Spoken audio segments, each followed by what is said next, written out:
Good evening. You're watching the main news on HKIBC. I'm Chloe Feng. Our top stories tonight. Hong Kong prepares for reopening of the border with the mainland. A native-speaking English teacher whose job offer was cancelled wins around $700,000 in damages. And the Hong Kong stock market begins the new year on a positive note.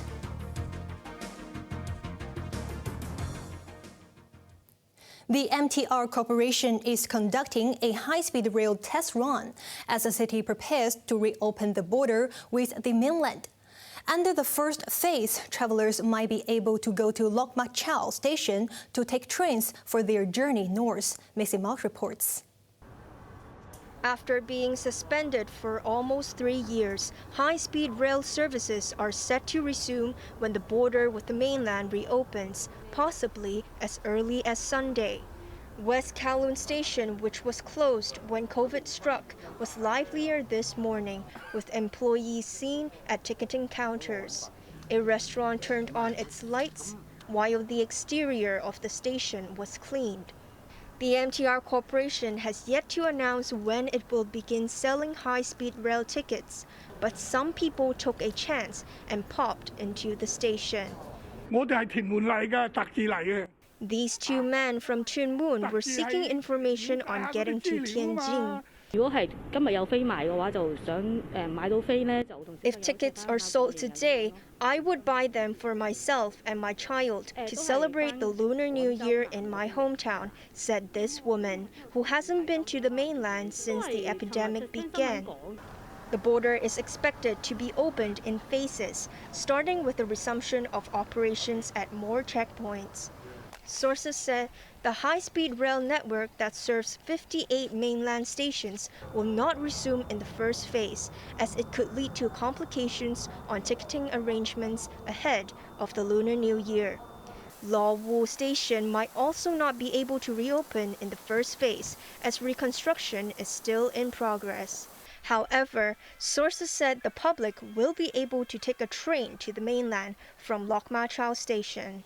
Alan Chen of the China, Hong Kong and Macau Boundary Crossing Bus Association said over 100 cross-border buses will be ready to begin services soon. He believes the quota at Shenzhen Bay Port may be raised from 3,500 at present to at least 10,000. Maisie Mock, HKIBC. A former immigration assistant has been jailed for 6 months for inciting violence against police. Chiu Hong Nam was among 4 people arrested for incitement in the days after July 1st, 2021, when a police officer was stabbed outside the Sogo department store. The 35-year-old, who since been dismissed by the government, wrote on an online discussion forum calling on others to follow suit. He later admitted under caution that he did it for fun and pleaded guilty. District Judge Clement Lee said a deterrent sentence was needed owing to the grave nature of the offense.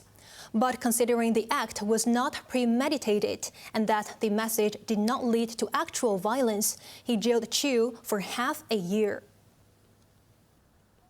The Education Bureau has been told to pay around $700,000 to a native-speaking English teacher whose job offer was withdrawn at the last minute. The High Court rejected the Bureau's claim that a procedural error was made in the process and slammed its shabby treatment of the teacher, Raymond Yang reports. A native-speaking English teacher took the Education Bureau to court in September 2021. 2 months after her job offer was withdrawn. Winnie Tong, a NET teacher for 17 years, had accepted an offer from Fook Wing Street Government Primary School in June that year. But she was told the following month that there had been a procedural error, and the offer was rescinded. Tong argued the Bureau had acted in bad faith and sought a judicial review to overturn the decision not to offer her employment. The High Court decided in May last year that she had sufficient grounds for a review, and Judge Russell Coleman made his ruling today on the award of damages. Tong has sought around $16 million in compensation for lost income and benefits, as well as emotional distress. The Bureau rejected the claim, arguing Tong was never locked into employment. It also claimed the procedural error stemmed from the school accepting the resume from the teacher and not from an official pool. That is despite the court failing to find any evidence of the policy, while Tong was assured by the Bureau that she could submit her resume directly. Coleman ruled that both parties had entered into a collateral contract, and the Bureau had breached it. He awarded Tong $695,238 in lost earnings, plus $3,130 of the teacher registration fee, plus interest incurred during the period. But it did not grant general damages and future loss of earnings, saying there were no sufficient links to justify them. Raymond Yang, HKIBC. A 60-year-old man who tried to get a driving license will spend 4 months in prison for bribery. Lai Ching-ming was arrested in July after he offered tea money of $2,000 to a transport department examiner. The butcher shop worker had pleaded for leniency over a mistake he made during the driving exam. The examiner refused the request and reported to the Independent Commission Against Corruption. Queenstown Magistrate Minnie Watt stressed that bribing a public servant is a serious offense, but handed down a relatively short sentence due to Lai's guilty plea and clean record. Hong Kong Disneyland says it is all set to welcome inbound tourists again after most COVID curbs, including the vaccine pass scheme, were scrapped. Plans for mainland visitors are also in place. Joanna Ho reports. With the city's economy set to take off again after most COVID curbs were scrapped, Hong Kong Disneyland has expressed its ambition to be at the center of the recovery for tourism. Aside from looking forward to serving tourists from around the world, the theme park said it is fully prepared to welcome mainland visitors again. Managing Director Michael Moriarty said plans were already in place before Chief Executive John Lee announced that the city's border with the mainland can be fully reopened. We have already been working with mainland wholesale groups, online travel agents, as well as making sure that our direct-to-consumer channels on Fliggy and with WeChat are ready. We're really just waiting to press the button. Moriarty welcomed the relaxation of measures last week, including the scrapping of the vaccine pass scheme and mandatory PCR tests for arrivals after they land in Hong Kong. He explained that a friction-free experience for visitors is the key to reviving inbound tourism. While there are currently no plans to raise the ticket price, the managing director said manpower will be beefed up in anticipation of a visitor surge in the coming months. The theme park is launching its first open house mass recruitment drive next month to better prepare for a full return to normal operations. It is looking to hire 600 frontline staff in all sectors, including recreation, catering, and merchandising. Joanna Ho, HKIBC. The number of daily COVID infections projected by the University of Hong Kong is lower than the estimate of one of its virologists. University researchers said between 26,700 and 80,000 Hong Kongers contracted the virus each day in the past week. The figure came after monitoring the daily results of 10,000 people who took rapid antigen tests. Virologist Jin Dong-yang yesterday said up to 200,000 may be getting infected each day. Hong Kong today reported 16,186 new COVID cases, including 324 imported ones. Another 75 patients died from the virus.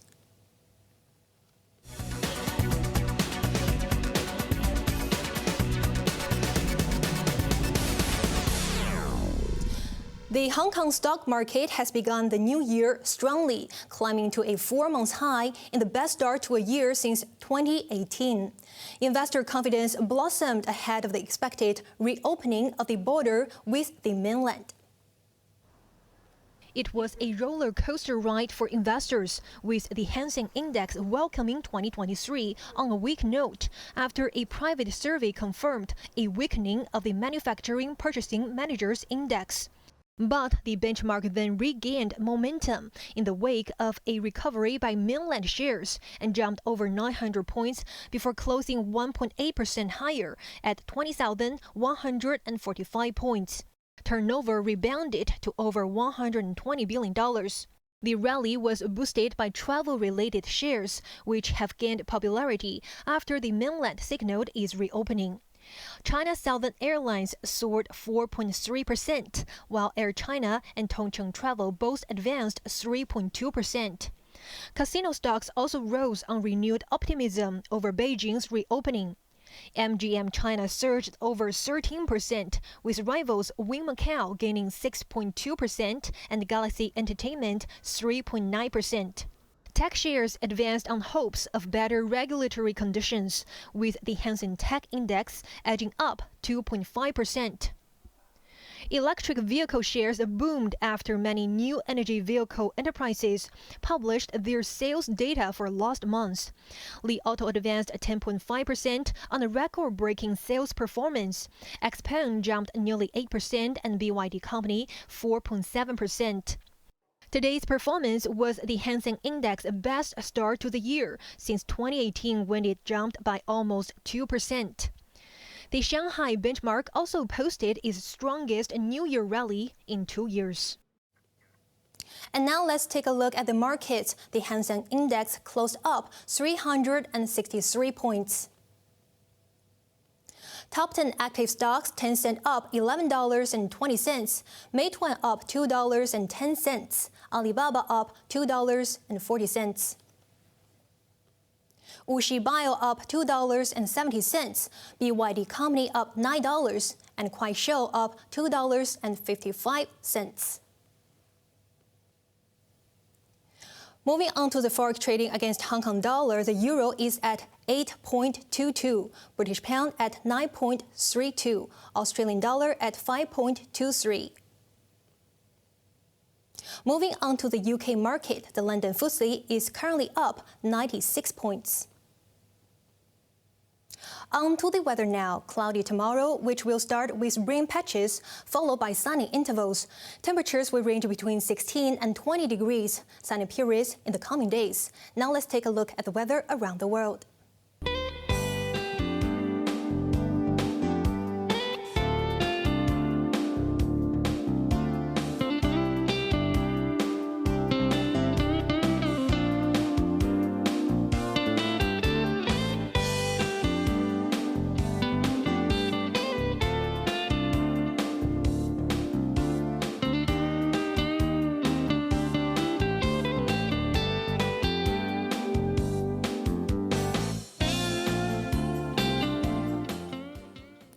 That's our main news for Tuesday night. Join us for more news at 11. I'm Chloe Feng. Good night.